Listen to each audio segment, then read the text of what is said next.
Welcome to the Old Lady Hour with Lorrie and Sheryl. And today we have our recurring guest who gives us news about all things in Tuscaloosa and the surrounding areas, Ryan Phillips from the Tuscaloosa Patch. We're so glad you're back here with us today. Oh, no place I'd rather be. It's always a blast with y'all. So you are on a really busy schedule today, so we're going to get right into it. So you've been covering lots and lots of the trials that are going on at the federal court, or not the federal, the county courthouse. And so do you want to tell us where you were today? Yeah, no, I came over here straight from the county courthouse. So we have a murder trial going on right now. It's the case of a guy who was in 2023, just about 3 years ago to the date. I think it happened on March 30th. That two guys get into it. One of them shoots the other multiple times. He gets in his car. The guy who got shot gets in his car, tries to get to the hospital, ends up wrecking. I think his girlfriend and his 4-month-old baby were in the car with him when it happened. And he died, I mean, pretty much right after the first responders got to him. So, you know, a lot of the issues they're raising at this trial are about self-defense. There were a lot of questions about that the victim showed up to the suspect's house. You know, I think that he was dating or married to the victim's ex-wife or ex-girlfriend, and his 16-year-old, I think, daughter was living with them at the time. So he was coming over there to see her, and then, you know, I think they'd already said that he had had a few to drink, you know, before he had showed up there. So then, you know, this whole domestic thing ensues, and that's what we're really trying to parse out at trial. This is the first time we've really heard a lot of these details, so I'm still trying to make sense of it myself. You know, we had another trial last week that was a far more interesting case study, if you're just looking at like local crimes, that we had a guy from Trussville who had driven over here. He had met a girl on a dating app. Turns out the girl was mentally disabled. She has a really rare genetic disorder, on top of a lot of other, you know, mental health issues. But they end up, you know, having sex. I don't think there was any dispute over that. But then it all boiled down at trial, to her ability to consent. Right. You know, and that's where we're at now, because he was found not guilty on 3 of the charges. But, you know, I stood around with the jury, you know, when they were kind of giving feedback to the DA's office, you know, after the verdicts were handed down, and they were ready to convict him on the rape first degree in relation to consent. They found him not guilty in terms of force. Right. But all throughout the trial, I mean, the victim was under a legal guardianship by her parents. So, I mean, she couldn't make financial decisions, medical decisions, any of that on her own. And, I mean, they put her on the stand during that, and I boo-hoo, just absolutely fell apart having to watch it. That I mean, she did. She probably has the mind of about a 7 or 8 year old at best. Yeah. You know, but very sweet girl. But I mean, she was breaking down up there on the stand, and I think the jury saw that. Sure. That they saw that, and you know, that in tandem with, you know, her guardianship, her, like, you know, on record status, that they were ready to convict. You had 11 of them, you know, unanimously came together and said that, and they just had one holdout. Which I think I posted that on social media. Yeah, you did. That it's the whole adage that, you know, a prosecutor needs 12 jurors, but a defense attorney only needs 1. Right. So we got a mistrial on that. I think the DA's office is going to retry that case. I think they'll have a good chance, but that's really when you're trying to pick a jury, you run into that. Right. But also, I mean, you know, I think people do get the wrong idea about the justice system, that it's a lot simpler than it is.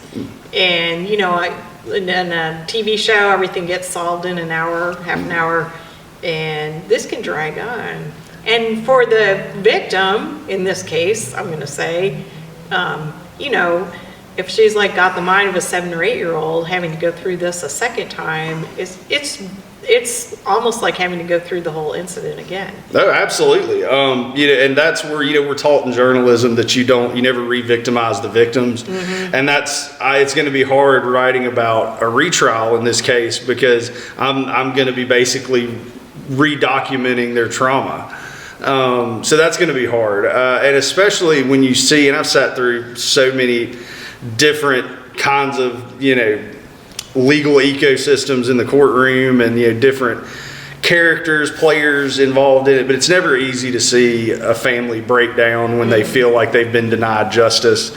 And with this case, I mean, I think the girl's sister was leaving the courtroom and hollered, "This is effing ridiculous." Yeah. And everybody's boo-hooing on one side, and then on the side of the guy who just got found not guilty on 3 out of 4 felony charges, they're all hugging and praying and like celebrating. It's just a weird contrast, but it's not the first time I've ever seen anything like that. But this one, I think, just hit home a little bit more because of the victim, like everything around her, seeing her testify, seeing her parents testify, and just everything that they went through.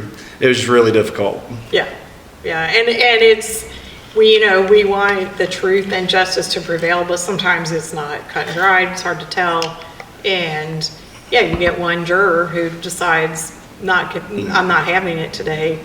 There's not much you can do. And I mean, that's a big fear in a lot of cases. We just had the Luther Watkins trial, the guy who killed, the Tuscaloosa police investigator. Right. And during jury selection, it was really interesting that, because again, you would think that with a case like this, you would have a predominantly black jury, considering the victim and suspect were both black. It's a jury of your peers, right? So it should reflect, what the two parties look like.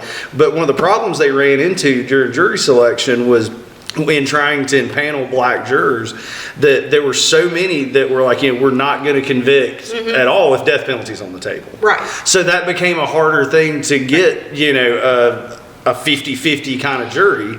And I just thought that was interesting. I'd never heard that before. And it is this, I think somebody described it as, the most high profile murder trial we've had since another one that I talked about with the murder of the priest. Right. That was a very similar kind of media circus around the courthouse. You're round the clock, like super in-depth coverage.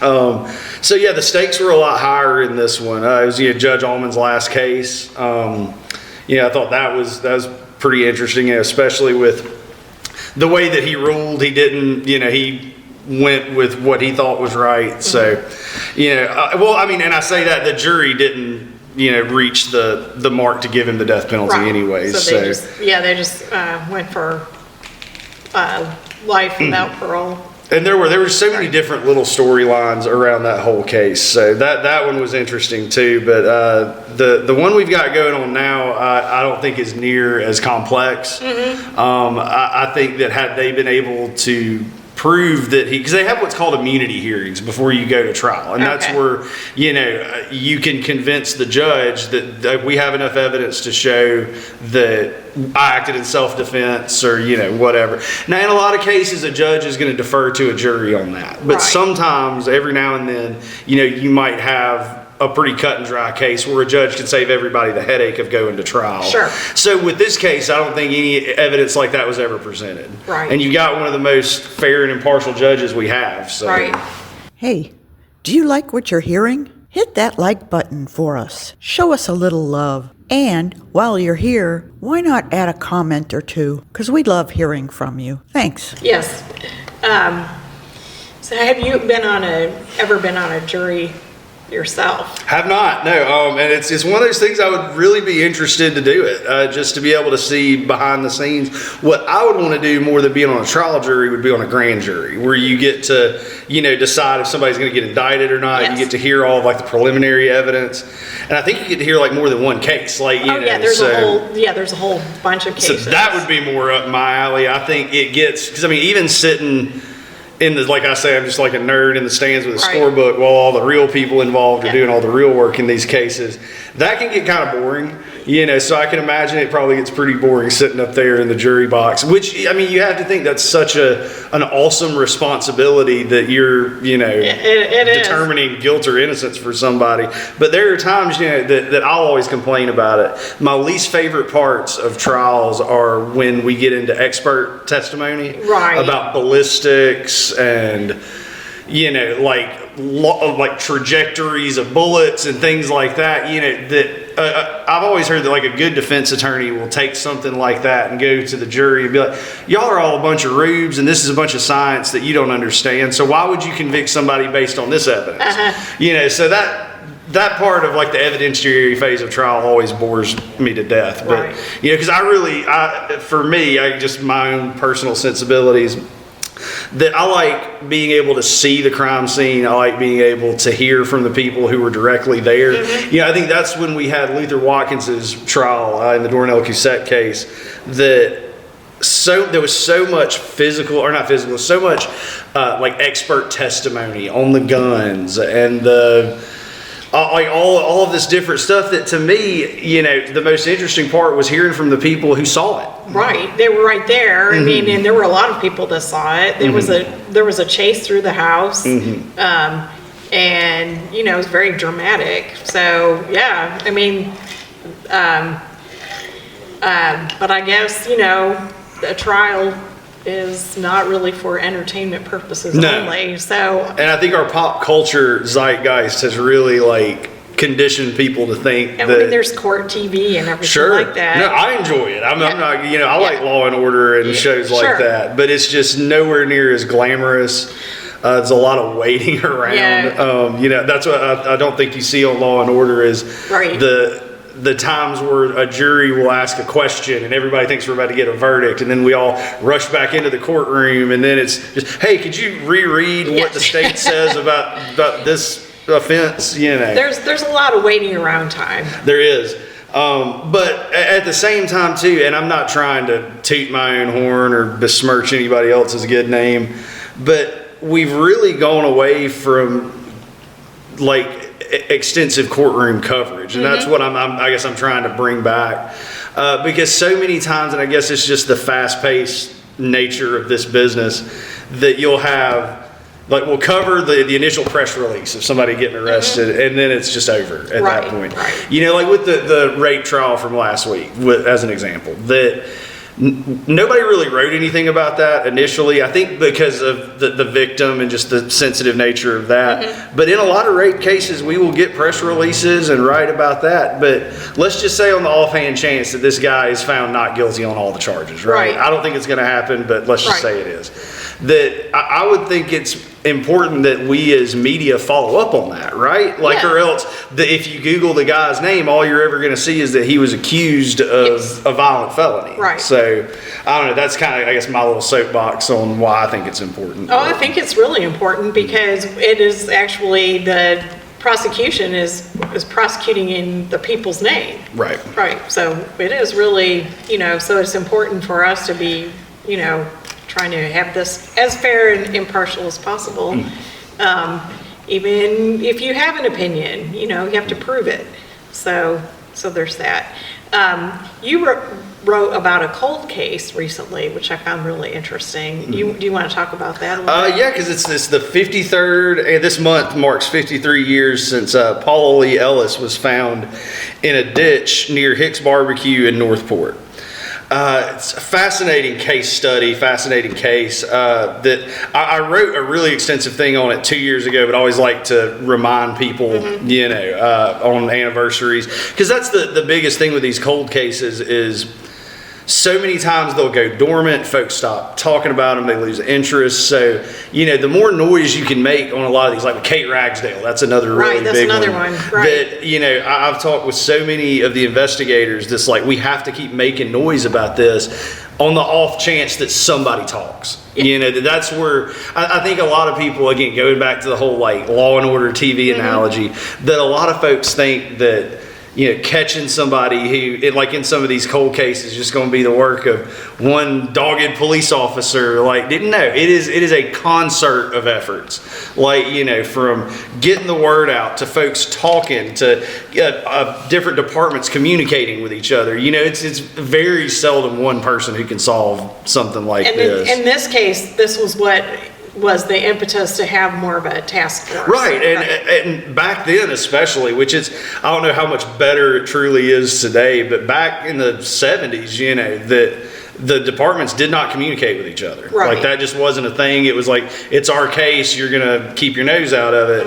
And then I think when we had the Paula Ellis case, and this was around the time that, and I'm not sure the term serial killer had like permeated the public vocabulary yet, but it was starting to. Right. Like that, I think behavioral science was like a burgeoning field with the FBI. So it was a thing that was starting to be used. And I think when they saw the complexities around Paula's case, again, pretty young college student disappears during a Nitty Gritty Dirt Band concert on Wood Squad, and she's found on the other side of the river, naked, just thrown in the ditch like a piece of trash. Right. That's, and I've gone back and read through so many different cases from back then, and even by today's standards, that's a pretty brutal one. Like, we really don't see, I'm not sure I've had a case like that in the almost 6 years I've been back in Tuscaloosa. But it does seem like a serial killer type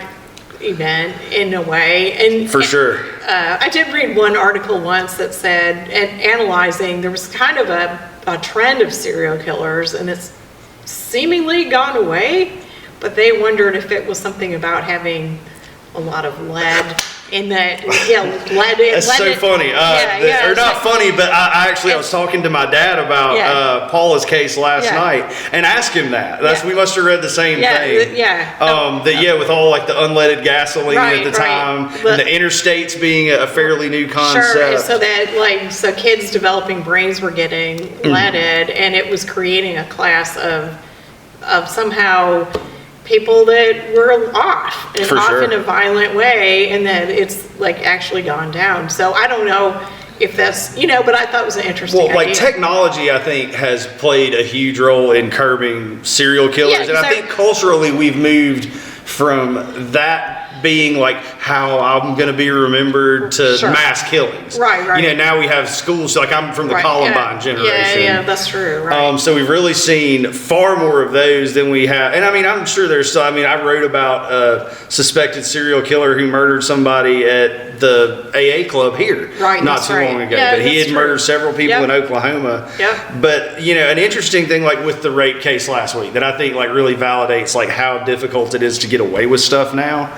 That the suspect took the stand and he lied about when he had left Tuscaloosa. He had said, I think the victim had testified he had gotten here around 7, left around 11. But he got up on the stand, or he told investigators that he had left around 7 o'clock. Well, when the investigator took the stand, he was like, we've got tag reading cameras that pinpointed the second he entered Tuscaloosa and the second he left, like down to the minute. So, I think that too really makes it difficult for somebody to have like a protracted killing spree, because you leave a digital footprint everywhere you go. And there's cameros everywhere. Everywhere. And again, if you have a phone, your cars have computers. Right. You are tracking yourself. You're making digital trails everywhere.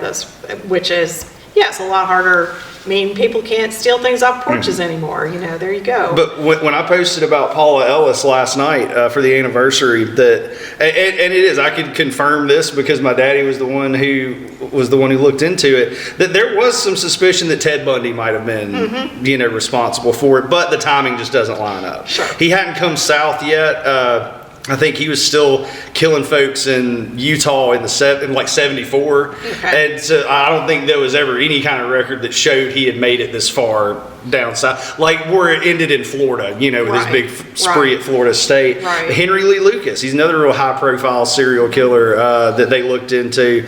But he's another one that, I think after people have really researched him, he made up a lot of his confessions. He was led to a lot of them. So he's really kind of a hard one to pin it on, just given his lack of credibility. But, another one that that I did a deep dive on not too long ago, that it paints an interesting contrast with Paula Ellis's case, because this happened in 78, that Chonda Phaler, that she was found in the Black Warrior River, tied to a cinder block, I do remember that and she had gone missing from the Riverside pool. They'd found her car with car door open, like all of her personal effects still in it.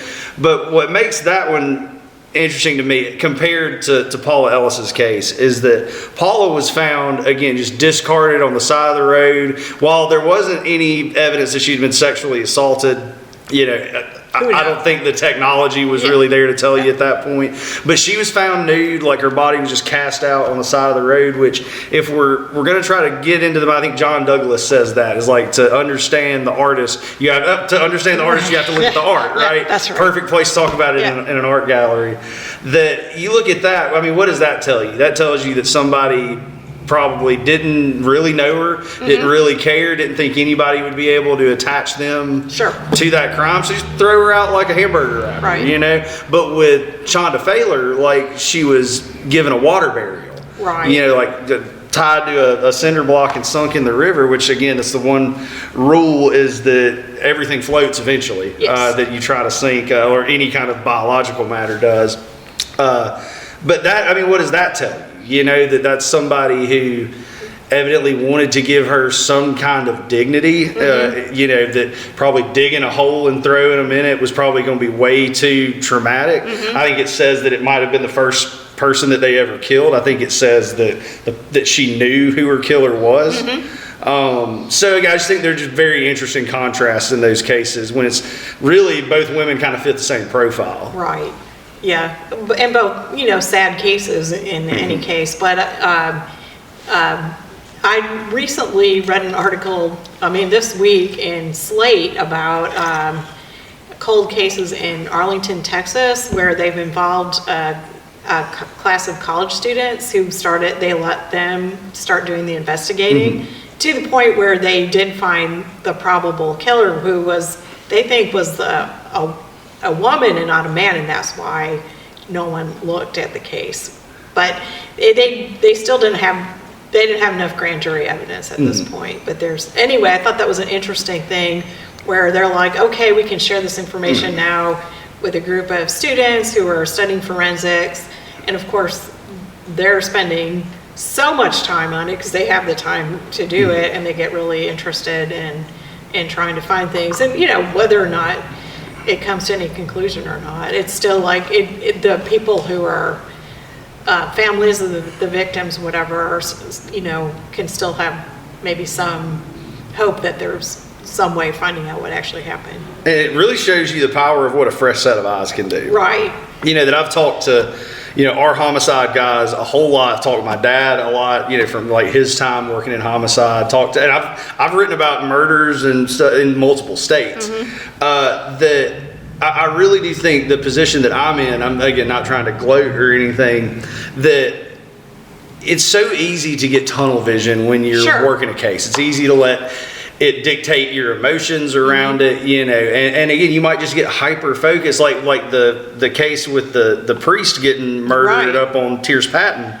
The investigators in that case got bad tunnel vision. They wanted their killer to fit a certain archetype, and that's just not the case. Like that, and you risk losing valuable time, because I mean, they always say like the first 48 hours are the most important, which they are, but the longer you slog it out, like look at Kate Ragsdale's case, for instance, that we're well over a decade since that happened. And I really don't think we're any closer today to solving it. I think they've got plenty of leads and potential suspects, but you know, I think that if we're just sitting on our hands waiting on a DNA specimen to pop or for somebody to talk, I think we're going to be waiting a pretty damn long time. And that's what I think, getting to make noise about cases, doing like the deep dives that I've done, I like to think it at least keeps the conversation going. And especially like from the journalism side, like I have the benefit of hindsight with these cases, like that you had so many cops over the years working them, but that was in real time. But I get to go back and can establish like a full picture from the day the body was found to now, and we can pick that apart. And you know, I mean, I think that's beneficial for law enforcement to be able to have that kind of condensed timeline that's not just something you have to like pick apart out of old case files, you know. Right. But I mean, and also part of it is they're under pressure. Everyone from the judges to the detectives to the police officers, they're under pressure for what's happening today. Absolutely. So they don't really have something that happened a long time ago, it's just going to take a lot lower priority. And you know, we just had this case too, we're going to talk about priorities. That I'll get on my soapbox about this. The Aiden Holloway, you know, the Alabama basketball player who got arrested for having over 2 pounds of weed. Right. I don't mind saying this. I'll tell it to anybody. I could not care less. That's right. To me, it's a victimless crime. It's a college student's first time offense from all we can tell. Sure. And honestly, I mean, when you have sat through and seen some of the things I have, man, it's just low on the priority list. It's just like, it's legal some places. Sure. Like, so we don't, like, it's not doing anything. It's not, I mean, it may explain why sometimes Alabama came out a little slow in their first, the first half. But otherwise, yeah, it's so not a thing. And it's the same thing, I had several people, when it came out that Coach Oates had gotten engaged. Right. That so many people were like, well, why didn't you report on his divorce in 2023? Because it's a divorce. It's like, this has nothing to do with anything. I'm telling you, once you've sat through 8 or 9 murder trials, stuff like that just isn't important. I think I'm going to say just a little bit about the court system and how sometimes it gets junked up with things. So we had a family member who was sitting in a parked car in his driveway at his business, and a motorcyclist with it not wearing a helmet, didn't own the motorcycle, didn't have insurance on the motorcycle or health insurance, saw his car, swerved, hit the parked car, fell off, was injured. A family member called the ambulance, called the sheriff, everything, to take care of it. Well, so months later, he gets sued for negligence.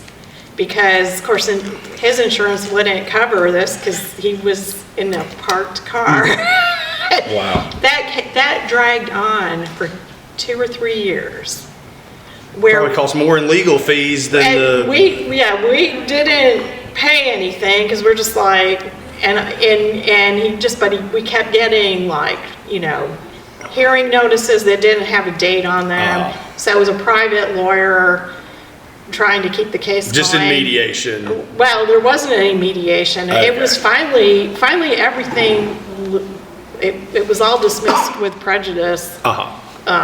Just recently, but that thing, for the person in our family was freaking out about it because and it was because it was so ridiculous, literally sitting in a parked car, and. It just went on and on. It's like the burglar falling on a kitchen knife, right? And suing for attempted murder. It was kind of like that.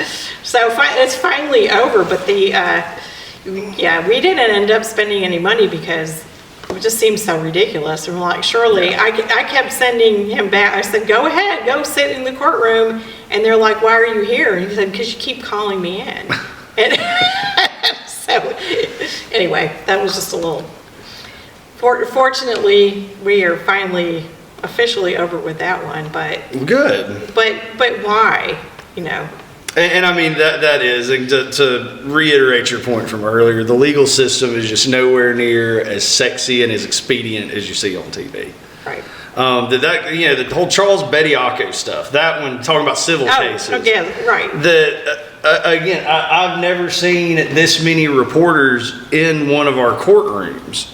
That we've had, again, the Luther Watkins trial, for instance, as big as that one was, it was just mostly just a few of us local reporters who were covering it. And that was a lot, for most of our cases. But you get a civil matter, just a hearing for Charles Bediaco and his whole quest to get reinstated by the NCAA. And, I mean, you had folks from ESPN and stuff there. It was a big deal, I guess. I mean, yeah, sure. But I guess it's, when you focus so much on crime and corruption, things like that, to me, it's just where are you the rest of the time? Right. And for things that don't really matter, here's all the people, or I guess there's a high profile one now, that doctor in Hawaii with, it's a very sensational case. So, we tend to focus on that and not. The one where his son testified against him? Yeah, but not some poor mentally 8-year-old woman that's victimized. I mean, so I'm glad you're covering these cases. I think it's a big benefit to all of us to have record of things. Because if there's no coverage, it's almost like it doesn't happen, especially historically. And just to air some more grievances, because I've got no shortage. I've got no shortage of them. We're all about airing grievances today. That during Michael Davis's trial, he's the co-defendant in the Darius Miles, Alabama basketball murder case that Brandon Miller was involved with. Yeah, I'm going to write a book about it one day once all of this is over, because I've just lived every step of the way through it. And it's a fascinating just case study, apart from the human element that I've really gotten close to. But I'll never forget, standing outside the courthouse, it was after Brandon Miller had testified. He came to court, took the stand, all that. And I'm standing around taking a smoke break. There are a few other reporters, just talking to me. And this guy from ESPN walks up to us and is like, well, I guess that's all I needed. I'm headed back to Atlanta. So it was never about covering the trial. No. It was just wanting to get a sound bite and see what Brandon Miller was going to say on the stand, and to hell with the rest of you, I'm gone. Right. And that to me, really underscores where we're at as media. And I honestly don't blame people for not trusting us as a whole when that's the kind of coverage they get. Right. So. Yeah, because it's. People are complex and contradictory, and you have to understand that. And the sound bites definitely, they want a hero or a villain, and that's basically it. And we're still, to give a little bit of an update on that. I guess there is no update. That we're still waiting on this appeal to. I think it's to the state Supreme Court now. That there's been a lot of arguments trying to get the judge to recuse himself. So I don't think we're going to be any closer to that one, until at best maybe this summer. And so, what's the name of the other basketball player? Is he still sitting there in jail? Darius Miles. Darius Miles. He's been sitting in jail since January 15th. 2023. That's a long time to be in the Tuscaloosa County Jail. It sure is. And I mean, if you met his family, they're just some of the nicest people you'd ever meet. They've been supportive throughout the whole thing. Brian Hodgson, who was one of our assistant coaches, just signed a big deal to be Providence's head coach. He calls or texts me, every time Darius has any kind of hearing, wanting updates.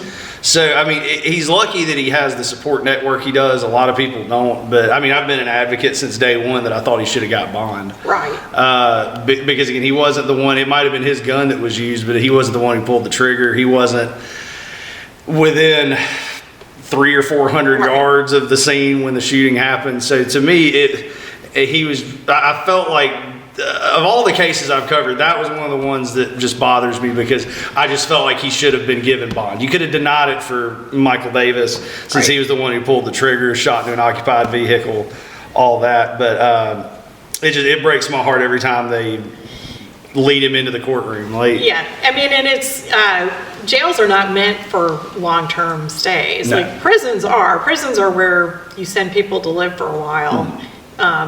So since I've taught in prisons, I've been in a lot of our state prisons, which aren't great, but they're better than jails. Sure. And I don't think anyone understands how not a good place it is to be there for, months, let alone years. And I do. I mean, it's one of those that I can't remember who I was telling this to, but I've gotten upset the last 3 Christmases thinking about it, thinking about his family not having him sitting in jail. Yeah. But then it's I also have to remind myself there is a young lady whose family's going through the same thing. Yep. And I try not to let my bias and my opinions on certain things change that, because it's a tragedy all the way around. And it is. It's if you're like me, you also kind of blame the huge amount of guns floating around society, allowing this to happen, because if they're just words against each other, or if it's maybe a fist fight, you got a chance. Yeah. The gun is too quick. Sure. And I mean, you really look that I think, and I'm a gun owner, sure. I don't have any issues with, owning guns for personal protection. I'm not saying I'm not.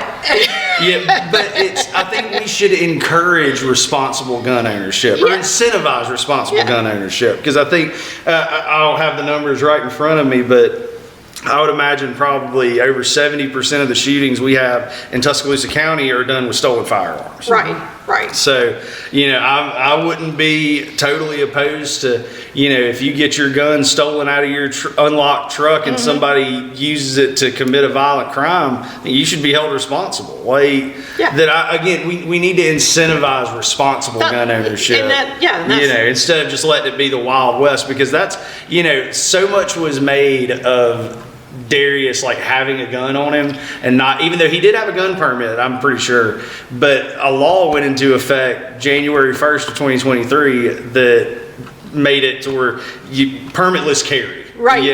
So you could just have, everyone can have one. And so like, there's no.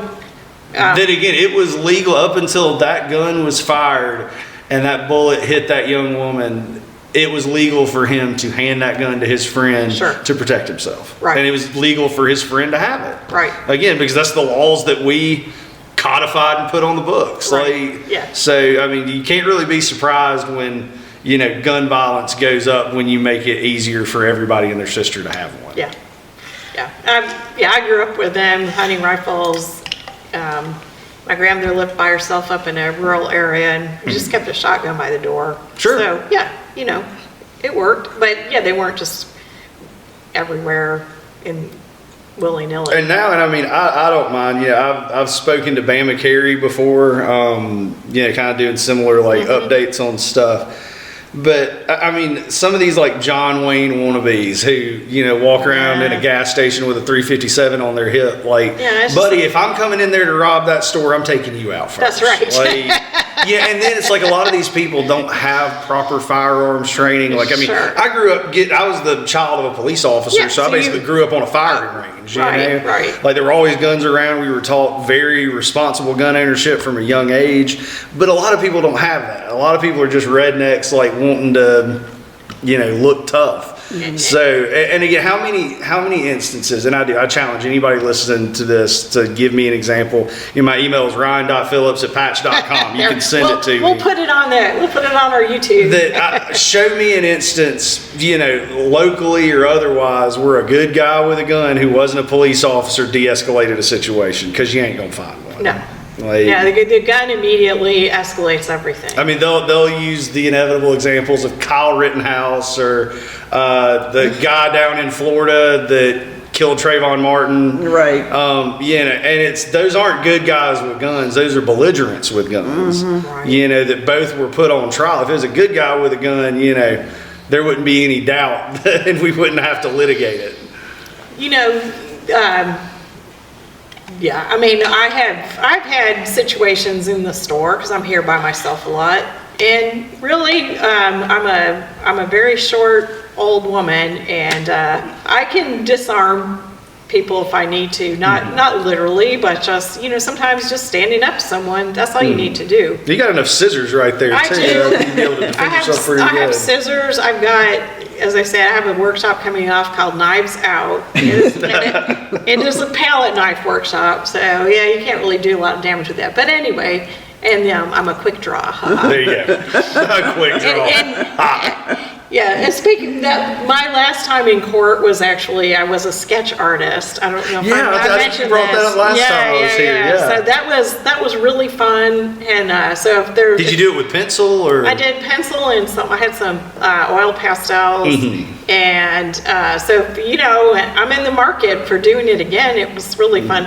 Most of the time I spent, it was on that jury selection, but that was interesting to me in that jury selection was both sides making their cases. Well, we might need to get you, when Darius finally has his trial, maybe you could sit in and give us a Lorrie Lane exclusive. I could definitely do that because it was fun for me, and I was surprisingly, it was the first time I'd done it, but it came out pretty well. My clients were very happy, and it felt a little strange. Oh, sure. Because, I was particularly, they wanted me to draw the one expert witness, basically. Well, and they wanted you to intimidate him, right? Well, by drawing him. All 5 foot of you. It turned. Oh, pardon me, 5'2". Yeah. Anyway, keep me in mind for that, because And I've been now watching courtroom sketches, and I'm like, yeah, mine were pretty good. Oh yeah, there's a joke in The Sopranos. Like, I don't know if y'all watched that. Yeah. Where one of the characters gets really mad at his courtroom sketch. Yeah, that's right. Yeah, they told me to make him look angry. So, I mean, he did. He did. He was an angry-looking person. So you can get me in the background. Right, You can give me yeah, hair. I can- like some nice deltoids. I can do, well, flattering picture. That's good. Maybe not look as gray in the beard. We'll be good to go. Well, anyway, well, we'll probably come to the end of this because you've got a big schedule and you've got to go back to reporting on this trial. I'd much rather, I could sit here and talk true crime for another 2 or 3 hours, but it's always a pleasure. We'll have you come back. So, well, Sheryl, I guess you know what time it is. I do know what time it is, Lorrie. It's time to watch our shows.